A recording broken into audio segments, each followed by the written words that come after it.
Atingindo o homem, ele pensa atingir a Deus. Quer dizer, ele sempre acha que fazendo alguma coisa com a gente está machucando Deus. A Bíblia diz que ele é ladrão, assassino e destruidor. Está lá no Evangelho de João, capítulo 10, versículo 10. Né? O diabo trabalha incessantemente para fazer o crente pecar. Ele não dorme, não tira férias, mas procura tentar o servo de Deus para fazê-lo desagradar ao Senhor. Quantas provas a gente passa por dia? Às vezes a gente está achando que está tudo controlado, tranquilo, quando vai vir uma volta, meu Deus, tirar do sério. Mas acontece. Porém, há um hino da nossa água cristã que diz o seguinte: tentado não seja, ceder é pecado. O que podemos concluir é que, se tentado não é pecado, pecado é pôr a tentação em prática. Eu posso ser tentado, já estou muito tentado, imagine nós. Mas a gente não deve ceder às tentações.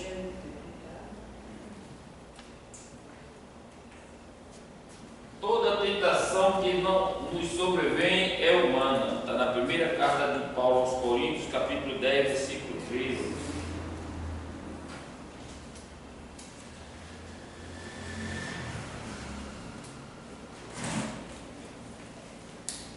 Não veio sobre vós a tentação, senão humana, mas fiel é Deus, que vos não deixará tentar acima do que podeis. Antes, com a tentação dará também o escape, para que possais suportar. O diabo nos tenta por aquilo que gostamos. Na carta de apóstolo Tiago, capítulo 1, versículo 14. O diabo não vai dar a gente um prato de fel, ele vai dar aquilo mais a gente gosta. Não gostava de festa, tinha aquela cervejinha, e tu é convidado para uma festa, tem cerveja sem álcool. Aí tu vai tomar um golezinho de cerveja sem álcool. É o primeiro passo para voltar a tomar ela com álcool. Ele ainda diz assim, essa cerveja de crente. É. O vídeo estava conversando comigo e disse: a Bíblia diz que não é pecado tomar vinho, é pecado embriagar. Mas se o desejo de tu está tomando vinho não vai para embriagar, qual é a faculdade que tem que ensina a beber? Nenhuma faculdade que ensina a beber. Não bebo socialmente e nada, tudo é bebida. E depois que tu toma o primeiro gole, já começa a mexer com o neurônio, já não é mais a mesma pessoa. Mas se não nos sujeitarmos a Deus e resistirmos ao diabo, ele fugirá de nós. Carta de Tiago, capítulo 4, versículo 7. Satanás é o nosso tentador. Do mesmo modo que Satanás tentou o Senhor Jesus, ele também tenta os cristãos. Seu objetivo é nos fazer pecar.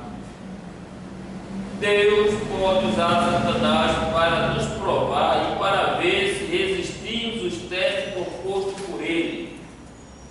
O irmão quer dizer: Senhor, eu queria ser o amigo de quem? Eu queria ser o diabo, certo? Cuidado. O irmão começa a passar pelos estreitos de Satanás. Ele diz assim que nós bem sabemos que aquela tentação, aquela prova de Jó foi uma permissão que o Senhor deu. Ele também pode permitir para nós. O Senhor está muito santinho, né? Ele quer subir de carro. Eu vou botar, deixar Satanás trabalhar na vida, fazer um rebuliçozinho na vida dele. E ele permite. Esses testes podem ter três propósitos benéficos na vida do cristão: provação, Primeira carta de Pedro, capítulo 1, versículos 6 e 7.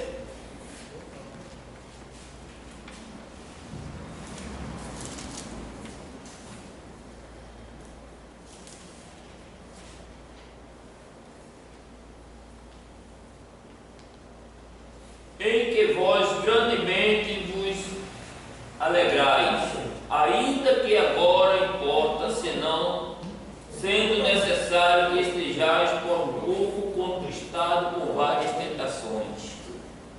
Primeira carta de Pedro, capítulo 1. O seu pulou não? Não, porque eu estou lendo do livro aqui. Para que a prova da vossa fé, muito mais preciosa do que o ouro, que perece e é provado pelo fogo, se age em louvor e honra e glória na revelação de Jesus Cristo. É uma prova. Muitas vezes a gente está numa prova de Deus e provando a nossa fé. É uma finalidade. A minha, quando começa a falar assim, o que é que tu vai me dar agora? Qual é a bênção que veio para mim agora? Ela não reclama mais não, Senhor, essa prova, qual é o propósito que o Senhor quer agora? É prova. Não há nenhum objetivo. Se Deus quer te preparar para ser uma dirigente de órgão, prepara o órgão. Cinja-se. Porque o inimigo vai se levantar. Quem está à frente de obra aqui sabe o quanto é espinhoso, o quanto o inimigo se levanta. Não vai pensar que você vai ser um dirigente, uma dirigente dentro da igreja, se não passar pela prova.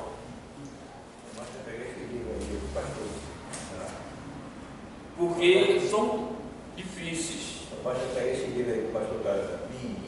E também pode ser ensino. No mesmo livro de Pedro, 1 Pedro capítulo 4, versículo 12 e o 13.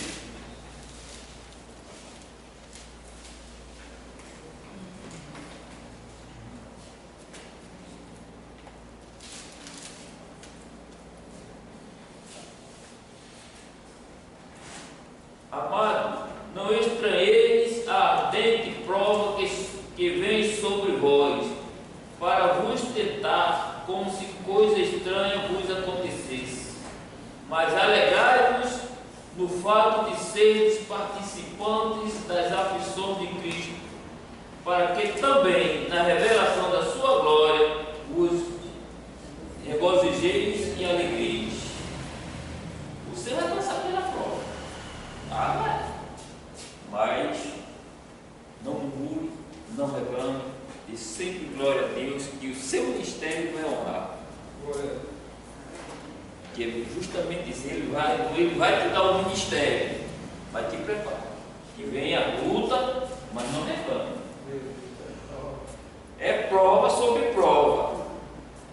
Mas como a palavra dela diz, como Pedro aqui diz, mas alegrai-vos no fato de seres participantes das aflições de Cristo. A gente tem que se alegrar. É difícil, como diz aquele louvor de Lázaro, né? Passando pela prova e dando glória a Deus. Dando glória e aleluia. Aí é que o inimigo fica furioso e se levanta cada vez mais. Mas cada vez mais o Senhor vai te blindando e vai te honrar. No momento certo que você assumir, Ele vai te honrar. São permissões do Senhor que é para nos aprimorar. Porque tem crente que não quer ser uma dirigente. Da primeira prova, larga tudo. Desiste. Aí, covarde, não aguentou uma prova, quer ser. Porque quando você está na liderança, a primeira perseguição não é do de fora dentro de casa, viu? Primeira perseguição de casa. É o próprio irmão que te abraçar e dizer assim, agora só quer ser. É dirigente. E prepare-se, que a perseguição também vem dentro de casa. Não desista. As afrontas vêm. Mas é Deus te lapidando, me lapidando. E Ele está falando conosco. As provas são lapidações. O ouro, como diz a palavra, o ouro ouro passa pelo fogo para ficar puro. Por que a gente quer brilhar sem passar pelo fogo? Quer passar caola para brilhar? Passar óleo de peroba para ficar brilhando? O fogo do Senhor Jeová é fogo purificador. Então o diabo ele não vai ficar satisfeito. Ele vai fazer de tudo para a gente pecar e não alcançar o objetivo que Deus tem traçado para a gente.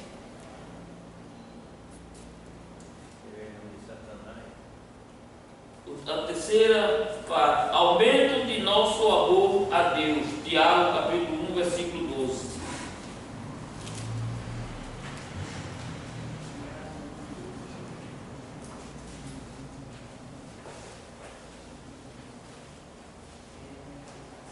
Bem-aventurado o varão que sofre a tentação, porque quando for provado, receberá a coroa da vida, ao qual o Senhor tem prometido aos que o amam.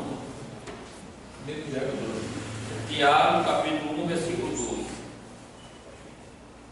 Quer dizer, depois de você passar tudo isso, sabe o que, meu filho? A coroa da vida.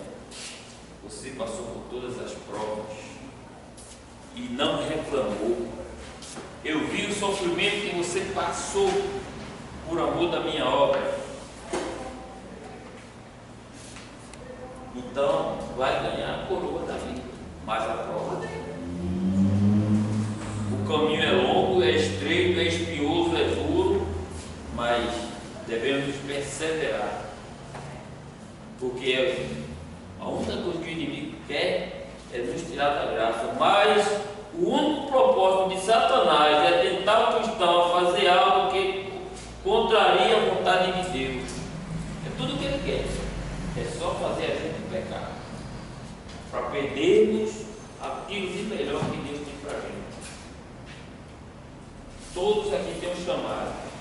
O irmão Fernando é o mais extremo aqui para nos trazer uma mensagem, mas ele ultimamente está usando ele nem percebe.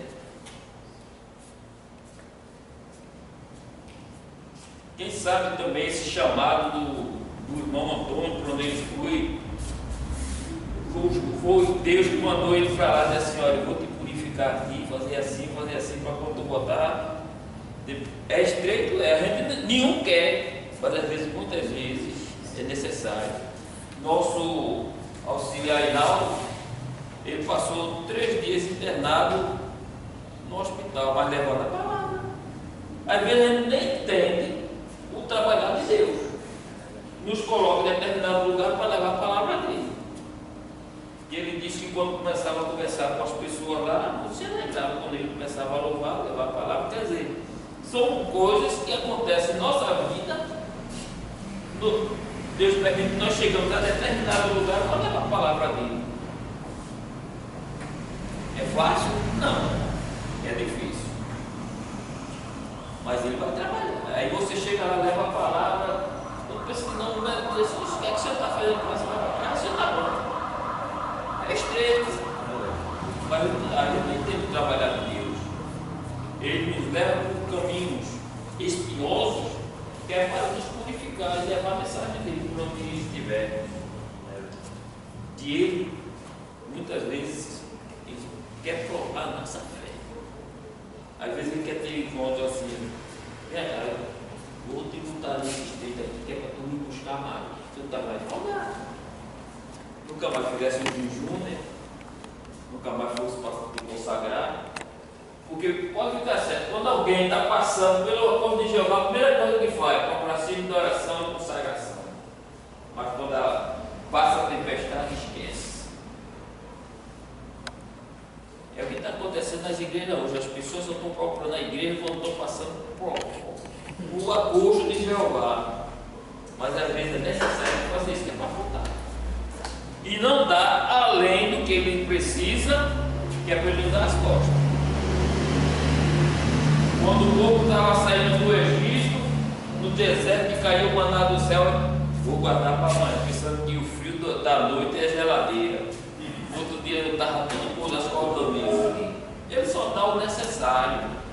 Ele não vai dar mais do que nós precisamos, que é para não nos esquecermos dele. E quando a gente pensa, hoje eu vou comer um filezinho, aí come, enche a pança e esquece de vir para o culto de noite. Isso, olha, ele tem um pedacinho a mais, já esqueceu de mim, foi, deixou o outro irmão sozinho lá na portaria. Domingo ele vai seguro e vai se levar ali para a igreja. Aí chega aqui na igreja, a barriga dando glória, glória, espero que eu chegar em casa com o meu cuscuz. Mas é assim que Deus prova, Ele não dá mais do que o necessário, que é para a gente não dar força, não relaxar. Porque tem crente que só presta no acordo, nunca sai do acordo, porque se tirar do acordo vai dar as costas. É o controle de Deus. O controle remoto dele É o controle de Deus. Uma certa vez eu fui para um trabalho de núcleo na casa de um irmão, e Deus ele falou através do profeta lá e disse ao irmão, disse, eu te dou um pão, porque se eu te der 2 pães, tu sai da minha presença. O que é que Deus quer dizer com isso? Eu tenho controle sobre a tua vida. Porque se eu te abençoar além do que tu está sendo abençoado, tu vai sair da igreja. Tu vai embora. Então, tem que. Aí muitas vezes tem aquilo que o Senhor usa, controla. Não deixa faltar. Mas todo dia o Senhor está mandando um pouquinho. Todo dia está mandando um pouquinho. Porque a gente vê as pessoas que estão desempregadas lá pela igreja lá. A pessoa que está desempregada está todo dia no culto. Aí se tiver o culto da semana todo dia, está todo dia no culto. Mas quando arruma um emprego, aí Jesus abre a porta. Eita, Deus abriu a porta, acabou-se. Aí procura na igreja que, aí quando está abençoado, na igreja, estou cansado.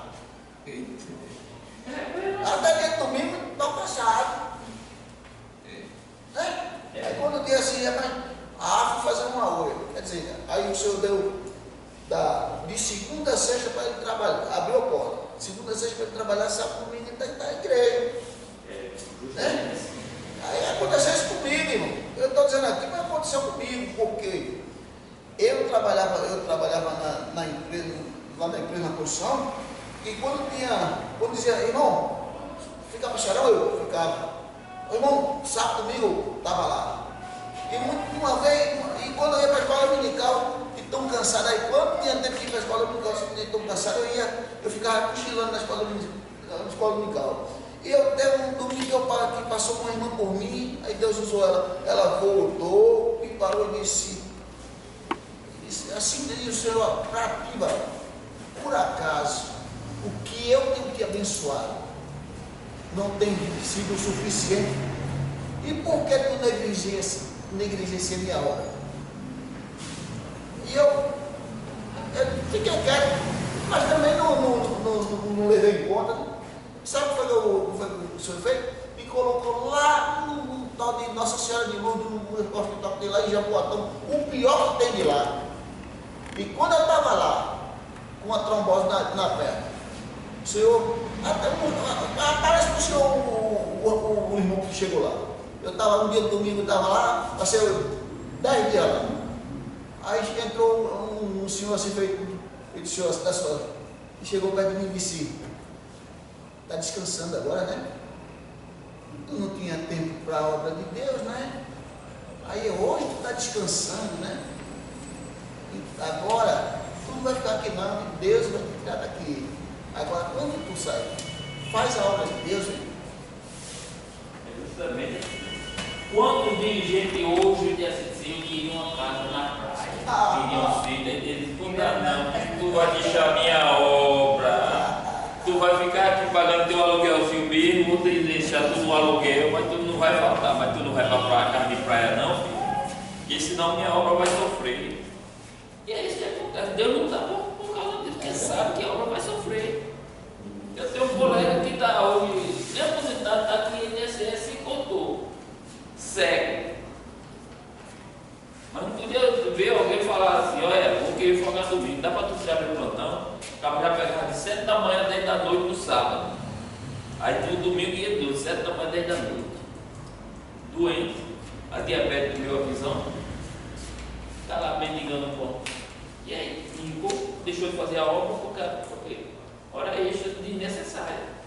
Quando o teu patrão te exige para tu fazer, que é uma regra da empresa, é uma coisa, mas tu procurar fazer. Agora, ganhou dinheiro e rico, não, está doendo. Arrumou problema. Arrumou doença. Sabendo que Deus é Deus. Deixar a obra por causa de serviço extra, que não é o combativo dele. Se Deus me deu de segunda a sexta, um sábado, domingo, é para a obra dele. Ele não mandou a gente conservar o tempo, dividir o tempo certo. É só 2 horas por dia, que custa muito. Mas estou cansado. Sexta-feira eu estava até comentando hoje na boca. Sexta-feira eu disse para mim, hoje eu não sinto tudo não. É porque hoje o velho já cansou. Aí de domingo a quinta-feira eu estava na igreja fazendo serviço. Na terça-feira que eu fiquei para fazer o relatório, aí quando eu cheguei a patroa disse logo, aquela telha correu. Acho que vou fazer domingo. Aí ele não vai fazer domingo, não, tu vai fazer hoje. Chegou o auxiliar Rodrigo, olha, eu mostrei ele, a gente vai fazer agora, pega a escada. 8h30 da noite ele estava em cima do telhado. Quer dizer, é obra do Senhor, a gente tem que fazer. Eu parei o meu e a gente foi fazer o serviço do telhado. Ele não nos abençoa porque a gente não tem que cuidar do que é dele. Mas tem pessoa, não dá para fazer não, depois eu faço, esse depois talvez seja tarde. O inimigo não deixe essas coisas penetrar no nosso juízo para nos desfalecer e fazer a obra do Senhor em segundo plano. Que tudo é para Ele. Só o ar que nós respiramos já é para a gente agradecer a Ele. E o inimigo sempre vai se levantar na vida da gente.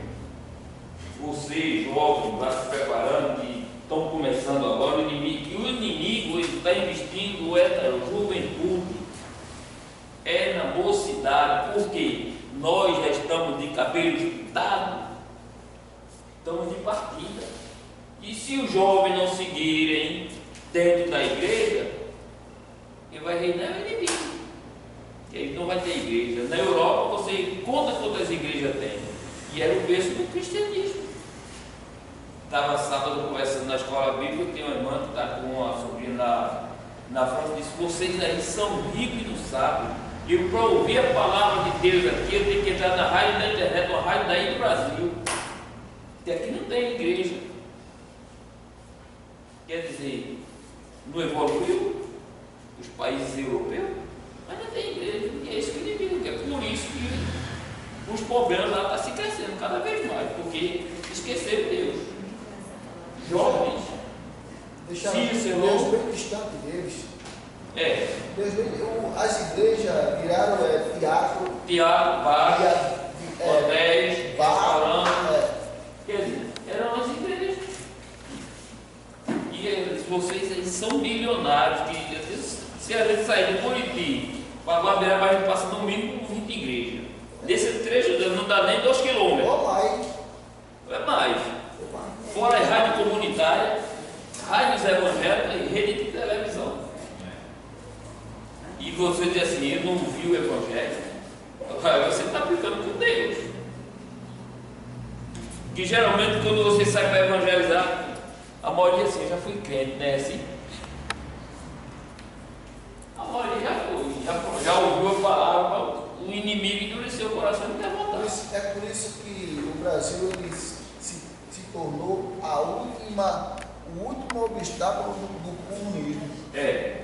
A barreira da América é o Brasil. Por conta que aqui ainda tem uma certa parte da população cristã, 84% é de cristão católico e evangélico.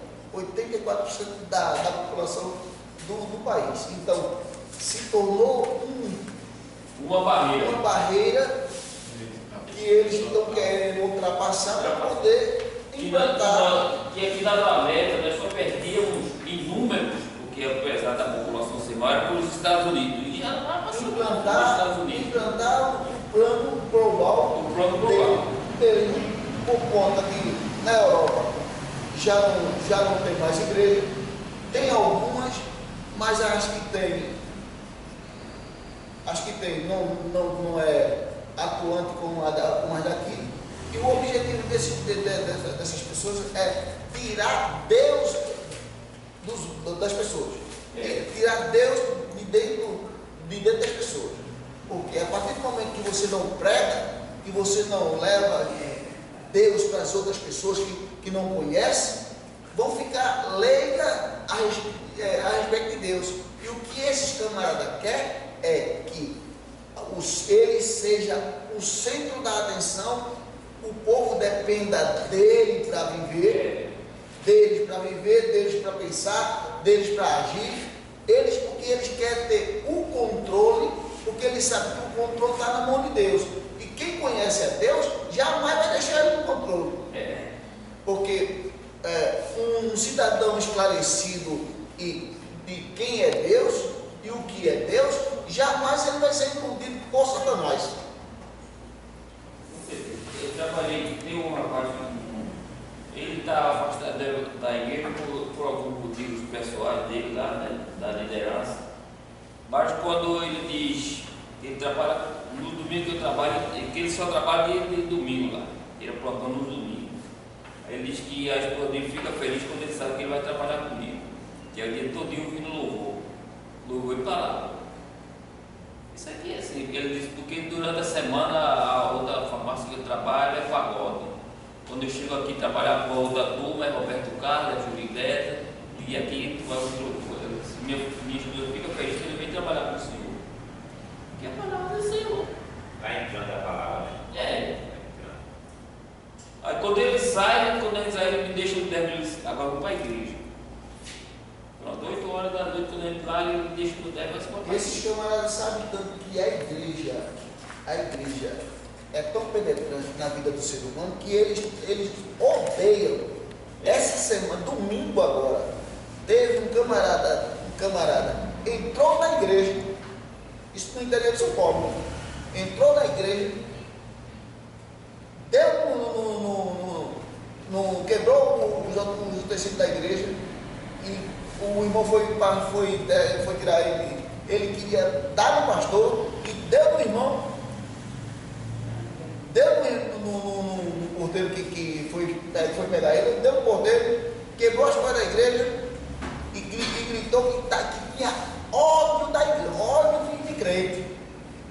E nesse mesmo dia entraram numa igreja católica e quebraram todas as imagens da igreja. Então, está começando, né? Está começando. Se esse outro camarada não subiu ainda e está desse jeito, quando ela subir vai ficar pior. Mas isso não é motivo da igreja temer, não. É motivo da igreja se alegrar porque está bem perto de Jesus voltar. É motivo da igreja se alegrar porque está bem perto de Jesus voltar. A gente fica pensando no jovem e nas crianças que estão crescendo, mas a gente sabe que a qualquer momento Jesus vai voltar e vai levar a igreja. E esses camaradas sabem tanto disso, que Satanás usa eles para tirar Deus do coração das pessoas.